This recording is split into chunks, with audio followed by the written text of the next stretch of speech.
तो आज का हमारा टॉपिक है इक्विलिब्रियम ऑफ फोर्सेस।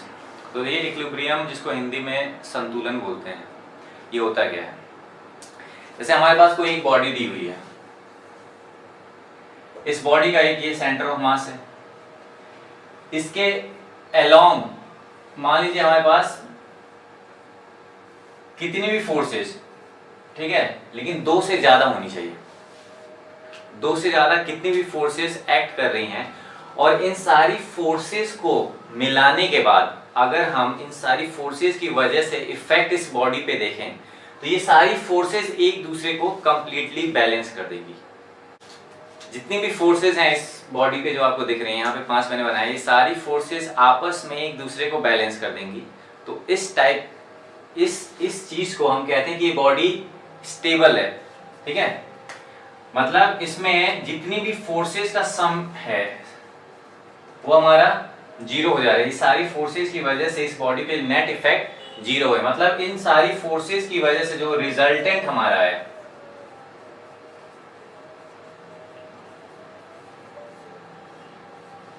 वो जीरो हो जाएगा, ठीक है। तो ये इक्विलिब्रियम का मतलब है। अब देखिए टाइप्स ऑफ इक्विलिब्रियम भी हमें देखना है, ये कितने टाइप के होते हैं। तो इक्विलिब्रियम दो टाइप के होते हैं, स्टैटिक इक्विलिब्रियम और डायनेमिक इक्विलिब्रियम। स्टैटिक इक्विलिब्रियम में क्या होता है, स्टैटिक में नाम से इसमें देखिए जो ये टर्म है स्टैटिक, स्टैटिक का मतलब होता है कि बॉडी मोशन में नहीं होगी। जिस बॉडी पे फोर्स लग रहा है, ठीक है, ये बॉडी कितनी भी फोर्सेस इस पे लगे, दो या दो से ज्यादा जितनी भी फोर्सेस लगे, उन सारे फोर्सेस का समेशन तो जीरो होगा, रिजल्टेंट तो जीरो होगा। और ये जो वेलोसिटी का इफेक्ट है, मतलब इस बॉडी पे कोई वेलोसिटी नाम की कोई चीज ही नहीं होगी। मतलब इसमें जितने भी फोर्सेस लगेंगे ये सारे फोर्सेस का समीशन तो जीरो होगा ही और वेलोसिटी भी जीरो होगी। ये बॉडी मोशन में नहीं होगा। तो इस टाइप के इक्विलिब्रियम को क्या कहते हैं, स्टैटिक इक्विलिब्रियम।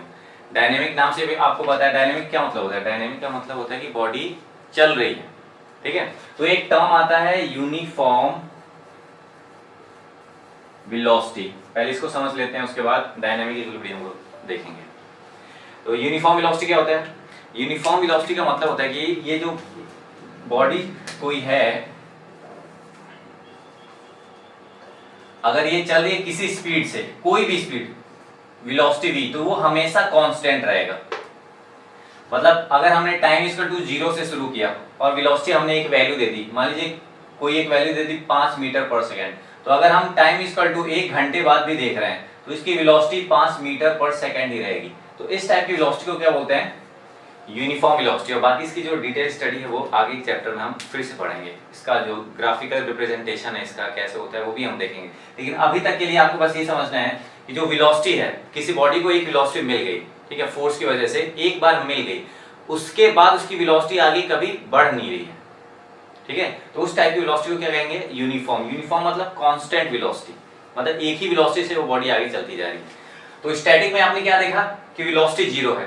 डायनेमिक में क्या होगा, वेलोसिटी होगी उस बॉडी की लेकिन कांस्टेंट रहेगी, कोई भी वेलोसिटी होगी लेकिन कांस्टेंट रहेगी। और फोर्सेस का समीशन, मतलब जितने भी फोर्सेस इस बॉडी पे एक्ट करेंगे वो तो जीरो ही होगा। तो ये आपको ध्यान देना है, स्टैटिक इक्विलिब्रियम और डायनेमिक इक्विलिब्रियम। और main equilibrium of forces, equilibrium of forces क्या कह रहा है कि जितने भी फोर्सेस बॉडी पे लग जाए उसका नेट इफेक्ट उस पे जीरो होगा, ठीक है। नेट इफेक्ट मतलब रिजल्टेंट फोर्स जीरो होगा। दो टाइप के हैं स्टैटिक, स्टैटिक में बॉडी चलेगी नहीं, ये जो स्टैटिक यूज किया गया है ना, ये बॉडी के लिए यूज किया गया, तो ये बॉडी चलेगी नहीं, मतलब वेलोसिटी इसका जीरो होगा और सारी फोर्सेस बैलेंस होंगी। डायनेमिक इक्विलिब्रियम में क्या होगा, जो बॉडी होगी उसकी एक स्पीड होगी और समीशन ऑफ फोर्सेस जीरो होगा। अब आप कहेंगे कि अगर समीशन ऑफ फोर्सेस जीरो हो गया तो स्पीड कहां से मिला, तो मैंने पहले कहा कि इसके पहले हो सकता है इसको मिला हो एक, इसमें अब इसको जो वेलोसिटी मिली है वो पीछे किसी फोर्स ने दिया होगा, ये सही है। लेकिन एक टाइम के बाद जब हम उस बॉडी को देखना शुरू कर रहे हैं, उस टाइम पे सारी फोर्सेस की वजह से जो रिजल्टेंट है उसकी वैल्यू जीरो हो जा रही है। तो जो पहले उसको वेलोसिटी एक बार मिल चुकी है उसी वेलोसिटी से वो आगे बढ़ता जा रहा है। एग्जांपल के लिए जैसे आपने सुना होगा जो रॉकेट हम प्रोजेक्ट करते हैं, हमारे पास जो ये अर्थ है अर्थ का एक आउटर एटमॉस्फेयर है जहां पर ग्रेविटी का इफेक्ट रहता है। तो यहां से अगर हम ऐसे प्रोजेक्ट कर रहे हैं, ठीक है, या फिर हमें इसको पूरा बाहर ही निकालना है, इसके बाहर ही, हाँ बाहर ही अगर निकाल रहे हैं तो देखिए जहां तक ग्रेविटी का इफेक्ट है, इसके बाद अगर हम फोर्स इसको ना दें, जो रॉकेट मोशन कर रहा है तो यहाँ पे थ्रस्ट देता रहता है, ये पीछे की डायरेक्शन में फ्यूल जलता रहता है और आगे की डायरेक्शन में रॉकेट बढ़ता रहता है। तो अगर हम इस पॉइंट के बाद जैसे ही ग्रेविटी के इफेक्ट से बाहर जाए, अगर इसको हम कोई फोर्स ना दें और इस पॉइंट पे इसकी कोई वेलोसिटी अगर है, मान लीजिए कि 100 किलोमीटर पर आवर ऐसी कुछ है स्पीड, तो इस पॉइंट के बाद अगर आप इस पे कोई भी फोर्स नहीं दे रहे हो, कोई भी एक्सटर्नल फोर्स इस पे एक्ट नहीं करवा रहे हो, मतलब ग्रेविटी से तो बाहर निकल गया तो ग्रेविटेशनल फोर्स जीरो हो गया, और दूसरा जो आप थ्रस्ट दे रहे थे, रॉकेट का फ्यूल जलने से जो आगे थ्रस्ट मिल रहा था उसको भी आपने हटा दिया, तो जो एक बार यहाँ पे वेलोसिटी इसने अचीव कर ली, उसके बाद इसी वेलोसिटी से और इसी डायरेक्शन में चलता रहेगा, जो डायरेक्शन इसको मिला है। तो आप देखिए यहाँ पे जो 100 किलोमीटर पर आवर स्पीड है वो यहाँ पे भी 100 किलोमीटर पर आवर ही होगी। तो आप इसको क्या बोलोगे, यूनिफॉर्म वेलोसिटी। ये वेलोसिटी जो यहाँ से यहाँ तक जा रही है, ये वेलोसिटी अब यूनिफॉर्म हो जाएगी, लेकिन ग्रेविटी के अंडर ये जो यहाँ पे वेलोसिटी अचीव करेगी ये हमेशा वेरी करता रहेगा। मान लीजिए पहले 0 था, फिर 10, 20, 30, 40 ऐसे बनता जाएगा आगे, लेकिन एक बार इस पे सारी फोर्सेस का इफेक्ट 0 हो गया, मतलब यहाँ पे अब कोई फोर्स नहीं लग रहा है, तो ये कौन सी इक्विलिब्रियम में आ जाएगा, डायनेमिक इक्विलिब्रियम में। मतलब समीशन ऑफ फोर्सेस 0 है, लेकिन जो वेलोसिटी इसके पास है अब वही वेलोसिटी हमेशा रहेगा, तो वही यहाँ पे लिखा है, वेलोसिटी कांस्टेंट रहेगा और समीशन ऑफ फोर्सेस 0 है। इसके पहले इसके पास फोर्स था नहीं था मुझे कोई मतलब नहीं है, लेकिन जब से मैंने इसको देखना शुरू किया, अगर मैं इसके बाद इसकी स्टडी करूंगा, इस पॉइंट के बाद मैं इसको देखना शुरू कर रहा हूं, तो मैं कहूंगा कि हाँ ये डायनेमिक इक्विलिब्रियम में है, क्योंकि कोई भी फोर्स नहीं लग रहा है, लेकिन वेलोसिटी है इसके पास और वो भी कांस्टेंट है।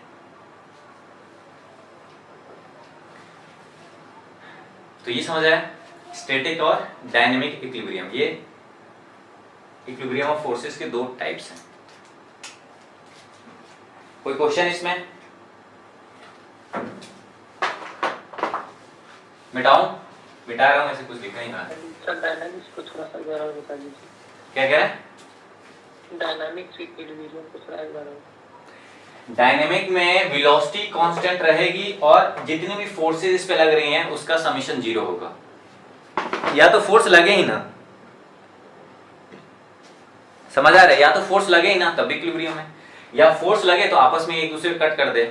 जैसे मान लीजिए यही बॉडी आपको दिख रही है, मैं कहूँ कि इस पे एक फोर्स ऐसे लग रहा है 10 न्यूटन ऊपर और नीचे 10 न्यूटन लग रहा है, तो आप क्या कहेंगे? कोई मतलब ही नहीं है, दोनों डायरेक्शन में अगर आप लगा रहे हो तो कहने का कोई मतलब ही नहीं है, ऊपर लगे नीचे लगे कोई क्वेश्चन ही नहीं है इसमें, क्योंकि एक दूसरे को बैलेंस कर देगी। मैं कहूँ कि इधर 20 न्यूटन लगा रहा और इधर 20 न्यूटन लगा रहा, और तभी भी इसकी वेलोसिटी पहले से जो है वही रहेगी, कोई चेंज नहीं आएगा। जब तक फोर्स लगेगा नहीं बॉडी पे, उसमें वेलोसिटी में कोई चेंज आना ही नहीं है। फोर्स लगता है तभी बॉडी में एक्सीलरेशन आता है और फिर वेलोसिटी में चेंज आता है। तो इस टाइप के इक्विलिब्रियम को कहेंगे डायनेमिक इक्विलिब्रियम। और अगर ये मान लीजिए वेलोसिटी 0 रहता और तब ये डायग्राम बना रहता तो कौन सी इक्विलिब्रियम होगी? स्टैटिक इक्विलिब्रियम होगी। तो देखिए टू फोर्स प्रिंसिपल क्या कहता है कि अगर हमारे पास कोई बॉडी है और वो बॉडी, उस बॉडी पे दो फोर्सेस लग रही हैं और कंडीशन क्या है कि इक्विलिब्रियम में है वो बॉडी, तो एक ही चीज हो सकता है, क्या कि वो दोनों फोर्सेस जो हैं वो एक लाइन में एक्ट करें ऐसे। अगर देखिए प्रिंसिपल ऑफ इक्विलिब्रियम, प्रिंसिपल क्या है? पहला है two force principle, second 3 force, फिर थर्ड है 4 फोर्स। पहली बात तो इक्विलिब्रियम तभी होगा जब एक से ज्यादा फोर्सेस एक्ट करें, मतलब एक से ज्यादा फोर्स एक्ट करेंगे तभी तो हम बॉडी को इक्विलिब्रियम में ला पाएंगे। अगर ऐसा, ये मार्कर ही है मेरे पास, इसको मैं अगर इधर ऐसे खींच रहा हूँ, अगर सिंगल फोर्स अगर ऐसे एक्ट कर रही है तो ये चलने लगेगी इधर, जब तक इसके अपोजिट कोई फोर्स नहीं लगेगा तब तक ये बॉडी या फिर मार्कर इक्विलिब्रियम में नहीं आ सकता। तो हमें इक्विलिब्रियम में लाने के लिए दो फोर्स मिनिमम तो चाहिए ही, दो से ज्यादा होंगे तो वो भी आपस में बैलेंस हो जाएंगे। तो उसके कुछ प्रिंसिपल हैं। तो पहला प्रिंसिपल है टू फोर्स प्रिंसिपल।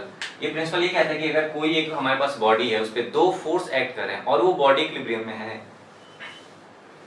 और वो बॉडी इक्विलिब्रियम में है, तो क्या होगा? तो ये होगा कि जो दोनों फोर्सेस हैं ये एक दूसरे के इक्वल होंगी। अगर मान लीजिए F1 F2 ऐसे दिया तो ऐसे लिखना पड़ेगा F1 is equal to F2, ये दो फोर्सेस हैं, एक दूसरे के इक्वल होंगी और एकदम स्ट्रेट लाइन पे एक्ट करेंगी, तभी तो बॉडी इक्विलिब्रियम में होगा। इधर जो फोर्स से जा रहा है इधर से जा रहा है, अगर मान लीजिए इक्विलिब्रियम में नहीं होगा तो कोई एक फोर्स ज्यादा होगा, F2 बड़ा होगा तो इधर चल देगा, F1 बड़ा होगा तो इधर चल देगा, तो ये बॉडी इक्विलिब्रियम में नहीं हुई। इक्विलिब्रियम का मतलब है कि जितनी भी फोर्सेज हैं उसकी वजह से जो रिजल्टेंट आ रहा है उसकी वैल्यू जीरो हो। तो रिजल्टेंट जीरो कब होगा? जब ये F1 F2 के इक्वल होगा, तो रिजल्टेंट हमारा क्या निकालेंगे? F1 माइनस F2 जो कि जीरो आ जाएगा। ठीक है, तो ये 2 फोर्स प्रिंसिपल है।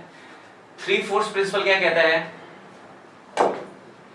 ये कहता है कि अगर हमारे पास एक बॉडी है जिसपे कोई भी 3 फोर्स एक्ट कर रहा है,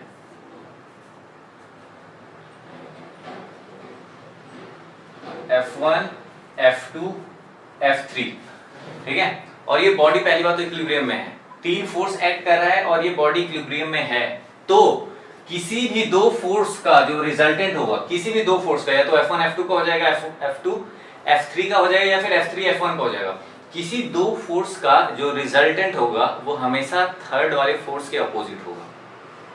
ठीक है, ये 3 फोर्स प्रिंसिपल कहता है।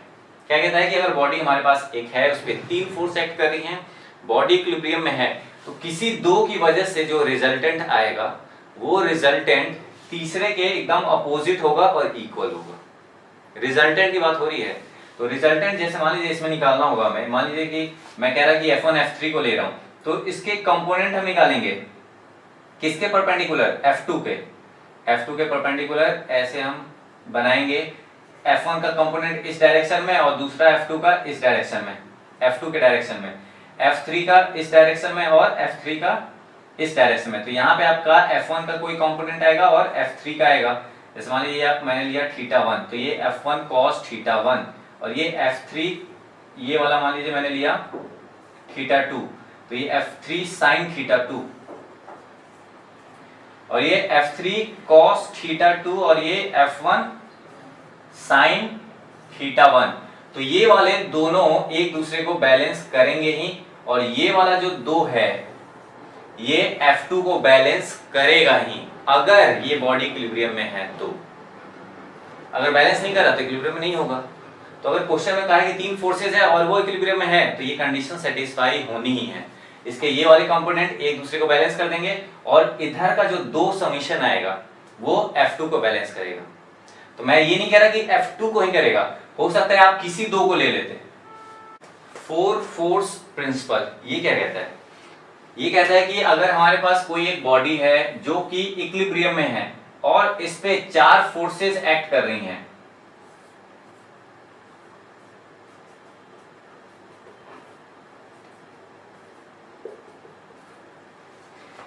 इस पे 4 फोर्सेस एक्ट कर रही हैं, तो ये प्रिंसिपल ये कहता है कि अगर बॉडी इक्विलिब्रियम में है तो किन्हीं 2 फोर्सेस का जो रिजल्टेंट है, किन्हीं 2 फोर्सेस का जो रिजल्टेंट है, जैसे R1 निकाला मैंने F1 F2 का और R2 निकाला F3 F4 का, किन्हीं 2 फोर्सेस का, अब देखिए F1 F4 भी हो सकता है, F2 F3 भी हो सकता है, कोई भी होगा, किन्हीं 2 फोर्सेस का, ये क्रॉस में भी हो सकता है, कोई भी।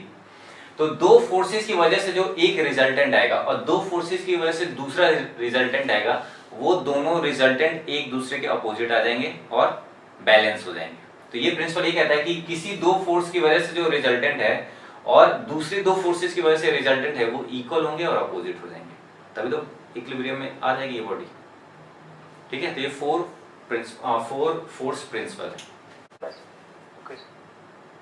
तो ये भी मैंने लिखा है, ये आपको यूनिवर्सल मत समझ लेना आप। ये लिखा है मैंने बोला कोई भी 2, F1 F4 भी हो जाएगा, F1 F3 हो जाएगा, F1 F2 हो जाएगा, कोई भी, लेकिन उसका जो बचा वाला होगा वो दूसरे में होगा। कोई भी 2 किसी भी 2 को बैलेंस कर देंगे, ये प्रिंसिपल ऐसा होना ही है। जैसे मान ली मैं कोई एक टेबल है, टेबल पे 4 लोग फोर्स लगा रहे हैं और टेबल हिल नहीं रही है और फोर्स कांस्टेंट है, तो इसका क्या मतलब हुआ कि वो चारों मिल के 0 कर रहे हैं।